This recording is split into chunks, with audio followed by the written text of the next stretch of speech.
ವ್ಯಕ್ತಿಗೆ ಮದುವೆ ಮಾಡಿಕೊಡಲು ಒಪ್ಪಿದರು. ಮದುವೆಯನ್ನು ಪವಿತ್ರ ವೈದಿಕ ಆಚರಣೆಗಳ ಪ್ರಕಾರ ನಡೆಸಲಾಯಿತು.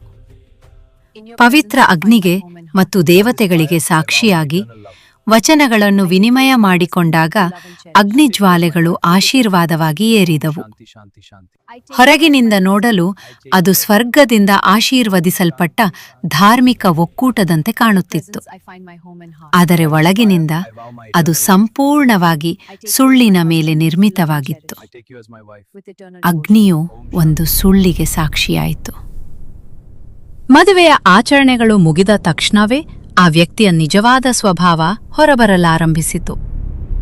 ನಮ್ರ ಶಿಷ್ಯ ಕಣ್ಮರೆಯಾಗಿ ಅವನ ಸ್ಥಾನದಲ್ಲಿ ಶೀತಲ, ಅಹಂಕಾರಿ ಮತ್ತು ಕ್ರೂರ ಪತಿ ಕಾಣಿಸಿಕೊಂಡನು.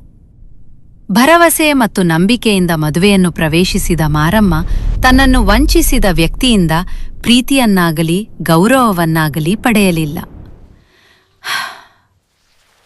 ದಿನೇ ದಿನೇ, ತಿಂಗಳು ತಿಂಗಳು ಮಾರಮ್ಮ ಮೌನವಾಗಿ ನೊಂದಳು. ಅವಳು ಅವಮಾನ, ಕಠೋರ ಮಾತುಗಳು ಮತ್ತು ಮಾನಸಿಕ ನೋವನ್ನು ಸಹಿಸಿಕೊಂಡಳು. ತಾಳ್ಮೆಯು ಪತ್ನಿಯ ಕರ್ತವ್ಯವೆಂದು ಅವಳು ಕಲಿತಿದ್ದಳು. ಅವಳು ತನ್ನ ಸಂಕಟವನ್ನು ಘನತೆಯಿಂದ ಸಹಿಸಿಕೊಂಡಳು, ಎಂದೂ ದೂರದಕ್ಕೂ ಯಾರಿಗೂ ಬಹಿರಂಗಪಡಿಸದೆ. ಆದರೆ ಸತ್ಯವು ಎಂದೆಂದಿಗೂ ಮರೆಯಾಗಿರಲಾರದು. ಕಾಲಕ್ರಮೇಣ ಅವಳ ಮನೆಯಲ್ಲಿ ವಿಚಿತ್ರ ನಡವಳಿಕೆಗಳು ಮತ್ತು ಹಳ್ಳಿಯ ಮಹಿಳೆಯರ ನಡುವಿನ ಪಿಸುಮಾತುಗಳು ಮಾರಮ್ಮಳ ಕಿವಿಗೆ ಬಿದ್ದವು. ಸಣ್ಣ ವ್ಯತ್ಯಾಸಗಳು, ಅನುಮಾನಾಸ್ಪದ ವಿವರಗಳು ಮತ್ತು ಅವಳ ತಂದೆಯ ಶಿಷ್ಯನನ್ನು ಬಲ್ಲವರ ಆತಂಕದ ನೋಟಗಳು ಅವಳು ಎಂದೂ ಊಹಿಸಿರದ ಒಂದು ಚಿತ್ರವನ್ನು ರಚಿಸಲಾರಂಭಿಸಿದವು.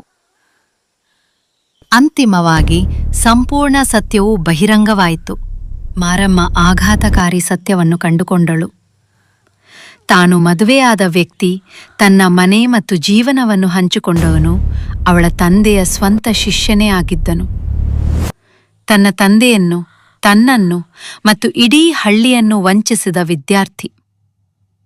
ಅವನು ಹೇಳಿದ ಪ್ರತಿಯೊಂದು ಮಾತು ಸುಳ್ಳಾಗಿತ್ತು. ಆ ಸತ್ಯದ ಅರಿವು ಮಾರಮ್ಮಳ ಹೃದಯವನ್ನು ಛಿದ್ರಗೊಳಿಸಿತು.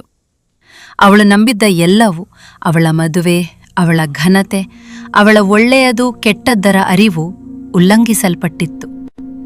ಅವಳ ಜೀವನದ ಅಡಿಪಾಯವು ಒಂದು ಕ್ಷಣದಲ್ಲಿ ಕುಸಿದು ಬಿತ್ತು. ಆದರೆ ಆಳವಾದ ದುಃಖದ ಆ ಕ್ಷಣದಲ್ಲಿ ಗಮನಾರ್ಹ ಘಟನೆಯೊಂದು ಸಂಭವಿಸಿತು. ಅವಳು ಮುರಿಯಲಿಲ್ಲ. ದುಃಖವು ಅವಳನ್ನು ಸೋಲಿಸಲಿಲ್ಲ. ಬದಲಿಗೆ ಆ ಕ್ಷಣದಲ್ಲಿ ಅವಳ ಆತ್ಮದಲ್ಲಿ ಏನೋ ಬಲಶಾಲಿ